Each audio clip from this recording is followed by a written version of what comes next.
अब रोने से क्या फायदा, जब वक्त था तब समझ में आया नहीं। ललिता देवी अपने कमरे में बैठी रो रही थी, लेकिन अब रोने का क्या फायदा, सब कुछ तो उन्होंने ने ही किया था। आज उनके कारण ही तो उनके बेटे की गृहस्थी टूट गई थी। रोज रोज की किचकिच से तंग आकर नव्या दोनों बच्चों को लेकर घर छोड़कर चली गई थी। उनका बेटा विवेक, जो कभी शराब को हाथ तक नहीं लगाता था, वह अब अक्सर शराब पीकर घर आने लगा था। और अब तो विवेक बहुत चुप चुप रहने लगा था, ना खाने का होश ना पीने का। ललिता जी वह पहले से ही कान की कच्ची थी, हर किसी की बातों पर आंखें मूंद कर विश्वास कर लेती थी। उनकी इन्हीं आदतों से उनके पति सोमनाथ जी भी बहुत परेशान रहते थे। वह अक्सर उनको समझते कि ललिता जी, आप समझदार बनो, हर किसी की बातों में मत आया करो, आजकल के लोगों को दूसरों का सुख नहीं देखा जाता है। वह तो आग लगाकर हाथ सेकते हैं और पीठ पीछे हंसी उड़ाते हैं। और ऐसा करके आप अपना घर बर्बाद कर दोगी। पर ललिता जी, उनको तो कभी कोई असर ही नहीं होता था। वह थोड़े दिनों तक तो ठीक रहती, पर फिर आदत तो आदत ही होती है, वह नहीं जाती है और वो अपने ही रास्ते चलने लगती थी। आज उनका सुखी संसार उनकी ही इन्हीं आदतों के कारण बिखर रहा था। विवेक उनका इकलौता बेटा था और एक प्राइवेट कंपनी में मैनेजर था। ललिता जी को अपने बेटे पर बहुत अभिमान भी था। उनका अरमान था कि वह अपने बेटे की शादी अपनी ही पसंद की लड़की से करेगी और उनका बेटा कभी उनकी पसंद को नहीं ठुकराएगा, क्योंकि वो अपनी माँ से बहुत प्यार करता था। पर उनके अरमान मन में ही रह गए, क्योंकि विवेक कॉलेज में साथ पढ़ने वाली अपनी क्लासमेट को, नव्या को पसंद करता था और उससे ही शादी करना चाहता था। और जब विवेक ने ये बात घर में बताई तो ललिता जी बहुत गुस्सा हुई, लेकिन अपने इकलौते बेटे की जिद के कारण उनको झुकना पड़ा और नव्या उनकी बहू बनकर घर आ गई। नव्या बहुत सुंदर, सलीकेदार, सुशील और समझदार, सुलझे विचारों वाली लड़की थी और वह एक बैंक में जॉब करती थी। उसने घर में आते ही ललिता देवी को छोड़कर परिवार में सबका दिल जीत लिया था। जॉब करने के अलावा वह घर के हर कार्य में भी होशियार थी। उसकी इन्हीं आदतों से उसके ससुर उसको कहते कि तुम तो बेटी से भी बढ़कर हो, तुमने मेरे घर में बेटी की जो कमी थी वह पूरी कर दिया बेटा। वह अक्सर उसको बहुत आशीर्वाद देते। यह देखकर ललिता देवी चिढ़ जाती थी, हालांकि वह भी समझती थी कि ललिता उनकी सोच से ज्यादा ही अच्छी है। अगर वो भी बहू लाती तो शायद इतनी अच्छी नहीं होती, परंतु उनका अहंकार उनको झुकने नहीं देता था। इधर उनकी आस पड़ोसी सहेलियां मंडली, जो कि सभी दोपहर में फ्री समय में मंडली जमाती थी और उनके सुखी परिवार से मन में जलती थी, वहाँ अक्सर उनको भड़काती, अरे ललिता जी, आपकी बहू को देखकर तो लगता है कुछ ज्यादा ही मॉडर्न है। नौकरी करने वाली लड़कियां बहुत शातिर होती है, अब आपको देखो, आपने कितनी अच्छी लड़की पसंद की थी, पर आपकी बहू ने विवेक को अपने जाल में फंसा लिया और घर पर कब्जा कर लिया। वह जानती थी कि विवेक इकलौता है, आगे सब कुछ उसके ही हाथों में होगा।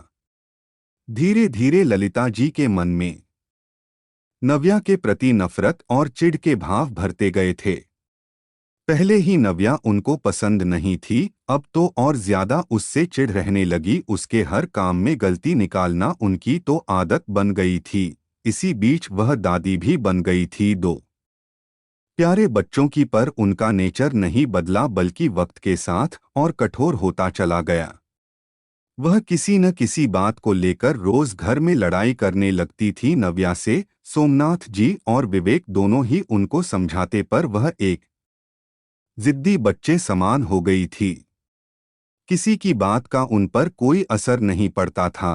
उनको तो नव्या एक आंख ना भाती। नव्या भी अब परेशान हो गई थी। नव्या का भी इसी क्लेश के कारण नेचर बदलने लगा था। वह पहले हर बात सह लेती थी, पर अब जब अति होने लगी तो वह भी जवाब देने लगी और विवेक से अलग घर लेकर रहने को कहने लगी थी, परंतु विवेक उसको कहता कि वह उनको किसके भरोसे अपने माता पिता को छोड़कर अलग हो सकता है। इस वृद्धा अवस्था में उसको साथ ही रहना होगा, वह अपनी जिम्मेदारी से मुक्त नहीं हो सकता। नव्या इसी बात को सुनकर चुप हो जाती थी। घर का माहौल खराब होने लगा था। ललिता जी कुछ सुनने समझने को तैयार थी ही नहीं। इसी बीच जब नव्या का प्रमोशन हुआ और बैंक की मेन ब्रांच में ट्रांसफर कर दिया, इस कारण उसका काम का समय भी बढ़ गया था। वर्कलोड ज्यादा होने के कारण वह अक्सर देर से आने लगी थी। घर में सारे काम के नौकर रख लिए थे, फिर भी वह कोशिश कर बहुत काम करके जाती थी। माँ को और कोई शिकायत का मौका ना मिले। अब ललिता जी की सहेलियां उसके देर से आने पर भी उनको कहती, अरे बैंकों में तो समय पर छुट्टी होती है, आपका विवेक तो जल्दी आ जाता है। पर बहू ऐसी किस बैंक में जाती है जहां इतनी देर तक काम होता है। ये सब सुन सुनकर ललिता देवी विवेक को भी भड़काने लगी थी। विवेक जो रोज रोज की क्लेश से वैसे ही परेशान था, वह अब नव्या पर बेवजह गुस्सा होने लगा था। आखिर दोनों के बीच हर मुद्दे पर लड़ाई होने लगी थी। आखिर नव्या का भी सब्र का बांध टूटने लगा था और एक दिन उसने घर छोड़ने का निर्णय ले लिया और ट्रांसफर करवाकर बच्चों को लेकर चली गई थी।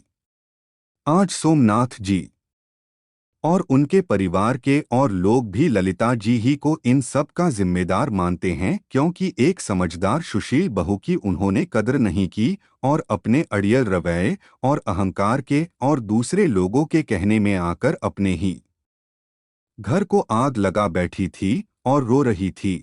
आज ललिता जी को अपनी हर गलती का एहसास था कि वो नफरत में इतनी अंधी हो गई थी कि अपने ही बेटे के घर को उजाड़ दिया और अब उनको अंदर ही अंदर ये गम खाए जा रहा था। एक दिन उन्होंने ने अपने बेटे विवेक से बोला, बेटा जा बहू को लेकर आया। विवेक ने कहा, किस मुंह से मैं उससे लेने जायूं मां, मैंने उससे किया एक भी वादा निभा नहीं पाया, अपने ही घर में मैं उसकी रक्षा नहीं कर पाया, अब वहाँ वो आराम से है तो मैं उसका सुकून फिर से बर्बाद नहीं कर सकता। सोमनाथ जी ने कहा, ललिता जी अब आपकी यही सजा है, अब आप इसमें अकेले ही रहे और इस घर पर अब बस आपका राज होगा।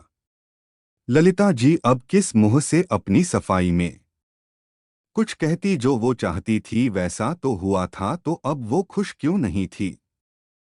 हमें कभी दूसरों की बातों में आकर अपने घर को बर्बाद नहीं करना चाहिए, क्योंकि आग लगाकर कोई बुझाने नहीं आता है। हमें अपनी नफरत में इतना आगे नहीं निकलना चाहिए कि हमें किसी की अच्छाई ही ना दिखा। अगर आप किसी से नफरत करने में इतने आगे निकल जाते हो कि आपको किसी की खुशी तक नजर नहीं, तो एक दिन ऐसा आएगा जब आप अकेले हो जाओगे, को आपके साथ नहीं होगा।